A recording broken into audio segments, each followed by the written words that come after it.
প্রিয় দর্শক বন্ধুরা, শখের বাগান ইউটিউব চ্যানেলে আপনাদের সবাইকে স্বাগত। আজকে আমি আপনাদের সামনে নিয়ে এলাম আমার ছাদ বাগানের বিখ্যাত সুপার ভাগোয়া বেদানা এবং গণেশ বেদানা। দেখুন, আমার 6 মাসের একটি গাছে কি পরিমাণে বেদানার ফলন পেয়েছি আমি। 6 মাসের একটি গাছে আমি প্রায় 20 থেকে 25খানা বেদানা খুব সুন্দরভাবেই হয়েছে এবং এই বেদানার বৈশিষ্ট্য খুব বেশি পরিমাণে ফলে এবং খুব সুন্দর। আশা করি ভিডিওটি ভালো লেগেছে।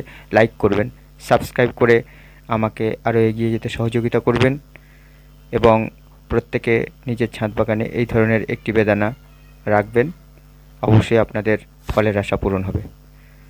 পরিশেষে এই বেদানার পরিচর্যা সম্পর্কে আমি আমার লং ভিডিও দিয়ে দেব, আপনারা দেখবেন এবং আমাকে এগিয়ে যেতে সহযোগিতা করবেন। ধন্যবাদ সকলকে।